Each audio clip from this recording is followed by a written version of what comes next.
Welcome to Powered by Nyame. I'm your guide and host, Kwesi Kunadu. This week, we will continue our conversation about unity. So this is Unity 2.0. Now, last time, just to recap, I laid out 3 considerations for us to think about in terms of the challenges that face this wall, this mountain of a topic called unification or unity. Whatever kind of unity, whether it be functional unity, a transitionary unity, or something more stable and lasting, if that is feasible and possible at all. Today, what I'm going to do with you all is lay out what are usually the principles of some kind of working order unity, the modern or contemporary challenges that face all attempts at unification, and finally, some possible ways forward. Now, I'm going to disappoint some of you that are expecting a solution and tell you from the onset that this matter of unity, like any matter affecting any set of human beings on this planet, is not a quadratic equation to be solved. It's not a calculus problem to be solved and figured out. It is a matter of both circumstance, time and place, and a long histories of buildup. In other words, history is really a accumulation of what came before. And so all of the accumulation hits to a certain point, and of course there are consequences, there are ramifications of that buildup. So imagine 1,000, 10,000, 100,000 years of buildup, a million years of buildup, and that buildup kind of crests or moves in one direction rather than another in a certain moment in human conceptions of time, right? So most human challenges that are rooted in their histories, and that is their lived experiences, can't be solved as you would an arithmetic equation. It has to be addressed as a historical challenge, and therefore addressed in terms of what are the principles that can deal with the matter, whatever it is, in this case, unity. And then there can be something else put forward to deal with in a matter that is realistic, but is also very much rooted in the very circumstances and in the very principles that led to the issue or the challenge in the first place. So let's get started. Here are at least 3 to 5 common principles that lead to some form of working functional unity. One is language. So think about, let's say, a place like China, where we often assume that there's only one language, Chinese. And in fact, there are actually several languages spoken in China. In fact, China has several ethnic, that is cultural groups and minorities. That is, the Chinese language and the Chinese people are not some monolithic group of persons. There are dozens of ethnic Chinese, including the Uyghurs, that many are familiar with from watching the news or reading about them. There are many others. Just because there is a predominant form of the Chinese language, that is the language of communication, business, and so on, doesn't mean that that is the only or the most important form of communication, and that the people for who supply that language are the most important. They're not. They may be the ones that are ascendant, in the current period. But if you look at Chinese history, going back at least 2,000 years, and these ebb and flows in their dynasties, you see that several ruling families and groups would essentially impress upon the populace their own version of their language and cultural forms and norms, even though there's agreement, across those features of their land and language. That said, China is not one place with one language and one people. However, they have able to accumulate enough of a semblance to put together a package, right, of a unified language. That is a language that is language of communication for business, schooling, and the like, and make that language a predominant language that is used across the board, given that there are others that could possibly be the ascendant language at some point in their history.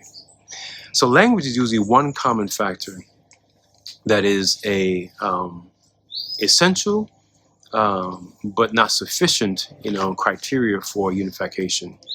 So think about English. The English language that is spoken in England has variants that are not understood by people within the United Kingdom. And so there are people in Northern Ireland and Scotland who cannot understand the people in London and vice versa, even though they all speak English or a form of English.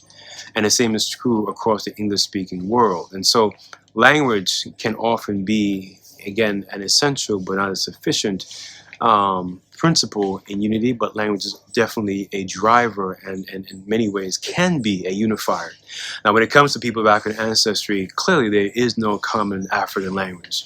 On the African continent, there is no common African language. Now, there are mythologies, and I'll break a few of them along the way just to give us some context. There is deemed to be thousands of African languages. That is false. According to linguists and people that are experts in this field of linguistics, there are probably anywhere to 12 to 15 root African languages, meaning languages that are parent languages that have offsprings that are mutually intelligible. Mutual intelligibility simply means that you and I can understand each other in a conversation 85% or more of the time. That's basically what it means. And so take a language group like the so-called Bantu languages, under which you'll find Kiswahili, Kikongo, Kirundi, and so on. Notice the Ki is a common prefix. And so those languages include Lingala, and Lingala, of course, is the urban version of Kikongo, Kimbundu, and so on. So there are people in those language clusters, and that language cluster, so-called Bantu, accounts for 250 million people. Right? So you have 250 million people that are part of that package, right? So when you think about African languages, it's not a Tower of Babel. There are 12 to 15 root languages that have siblings, offsprings. And those offspring, of course, as long as they're mutually intelligible, they are functional, meaning they can work within that parent root umbrella. The same is true in other parts of Africa as well. Now, of course, there are some outliers, but for the most part, Africa is not this place filled with thousands of unintelligible people just babbling and that can't understand themselves. And so language can be, but there is no singular African language across the continent. There is no singular African language across the African diasporas, whether it be in the Americas, Asia, Eurasia, and so on. Even within the United States, there is no common African language. Yes, some might say, well, there is so-called Black English or Ebonics. That is less of a language that is a unifier. It is more of an approach to the English language, given the syntax and grammar of the African languages that, of course, bend or made English fit those African peoples who were brought to the United States in waves. And so that is not indigenous African language, in other words. It is a form, an approach to the English language that uses African syntax and grammar to make it sensible to the people of African ancestry who use that. But Ebonics doesn't qualify, Black English doesn't qualify as a unifying language at this point. Now, can it? Maybe at some point. But the fact that it's Black English already is a red flag. Now, we can talk about that with your comments in the Q&A. So language can be a unifier, but in this moment, it is not anywhere in the African diaspora. In fact, language becomes an obstacle given the places in which African descendant people live, whether it's in Brazil or it's in Cuba or it's in Antigua or Jamaica and the like. Language in those areas, whether it's Spanish, English, Portuguese, they can be a barrier. Those European supplied languages can be a barrier, but there is no common African diasporic language at the moment. Now, the other factor is, of course, historical experiences, and certainly there is a lot of common overlap between African diasporas in the Americas in particular, but also in other parts of the world, including Europe or Eurasia more broadly. There is some common shared set of experiences, but there's also shame and degradation supplied or attached to those histories. In other words, folks within the African diasporas don't want to talk about the memory and the weight or the burden of slavery or enslavement, because that's not a point of pride. It's a point of shame and embarrassment for many, not all. And so using histories, common shared histories as a unifying, histories can supply that backbone to say, hey, we have a set of experiences that gives us some relatability in terms of we can relate to each other because we have a shared sense. Now, shared doesn't mean monolithic, doesn't mean that it evaporates the distinctions, between the people, within that historical cycle. For example, the histories of African people in Jamaica is not the same as the histories of people in Georgia.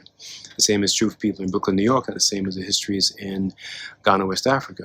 Even though all those places I mentioned have some shared thematic, sort of overlay: colonial slavery, European empires, African peoples, so on and so forth. So there's some shared things there that can be used, but there is the sense of shame, degradation, but also this idea I mentioned in the previous video about racialization, right? Some people out of those histories of empire and slavery and colonialism have grown an attachment to the very empires that created the conditions, for their enslavement and for their colonial experiences.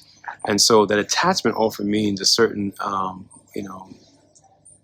link to the mentalities, the views and values of the colonizers. In other words, and to be more direct, you have peoples in the African diaspora who feel more of a linkage, a connection, an attachment, emotional or otherwise, with the views and values and life ways of the colonizers and enslavers than with their own quote-unquote people. And so that's, again, an issue to be addressed. But shared histories can supply the backbone for relatability and therefore as a springboard to some form of unity.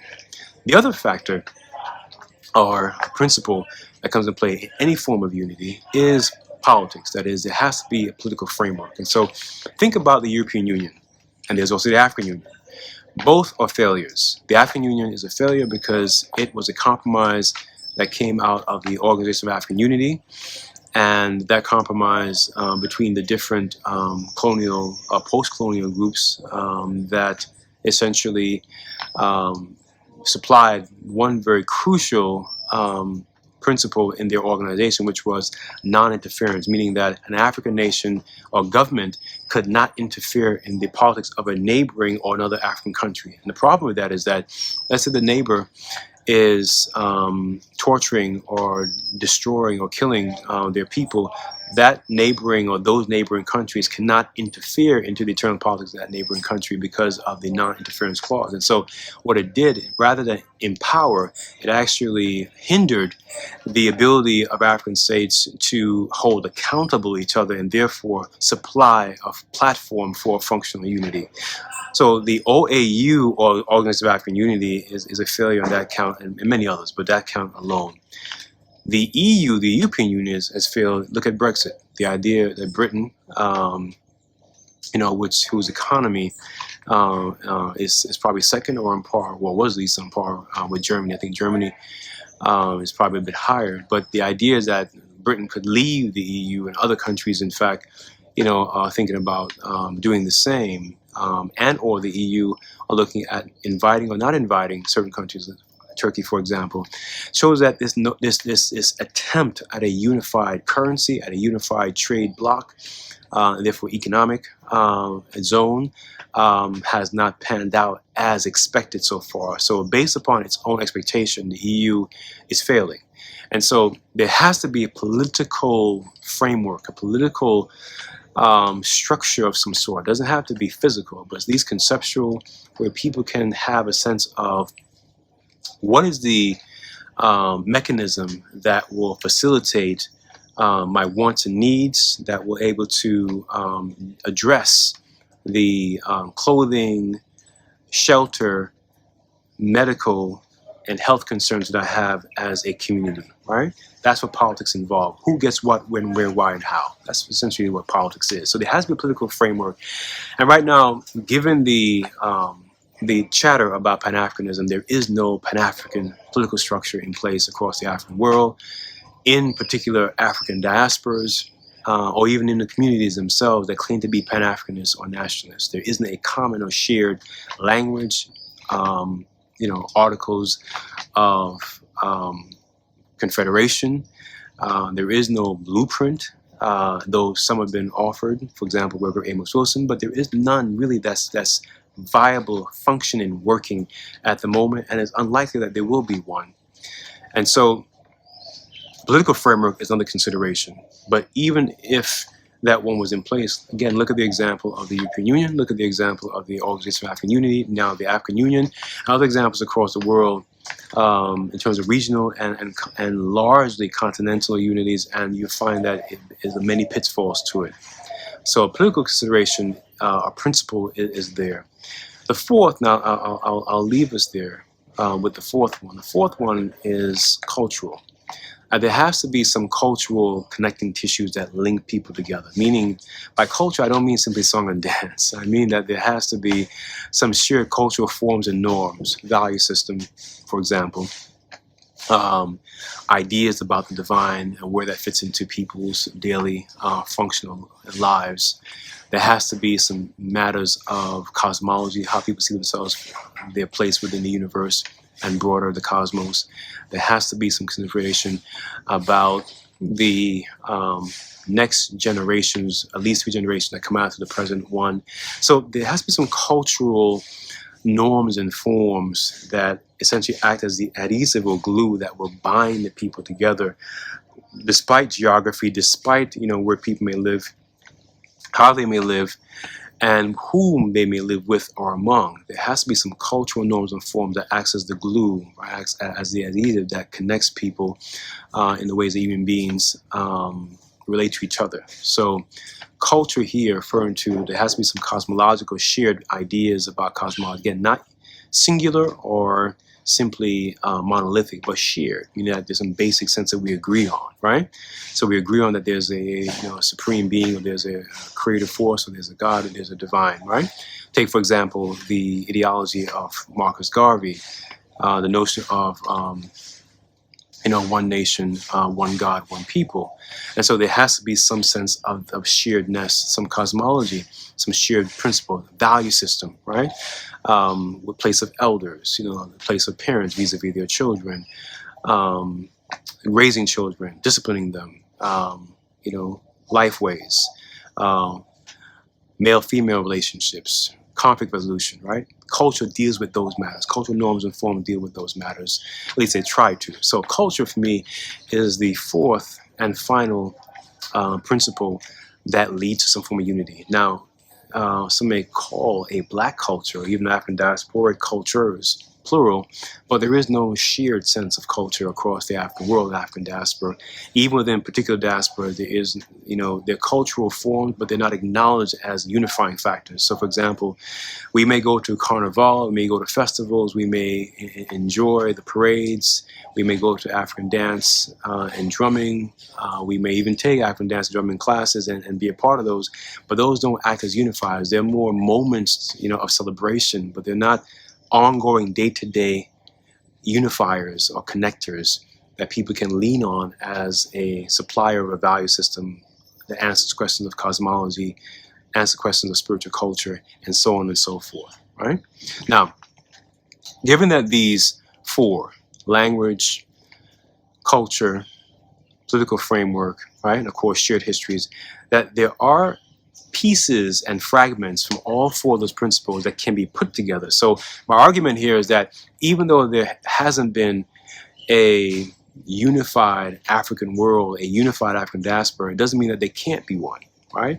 And this is where the activation of those 4 principles come into play. So my challenge to you, all the viewers and those you may share this with, is to think about and to look at, within your communities, within your groupings, whatever formation that you are a part of within your families, to look at these principles and ask yourself, how can these principles be put to use for a functional, working, operational form of unity for a particular goal? In other words, unity can't be the goal. Unity has to be the mechanism to get you somewhere. In other words, it has to be the automobile.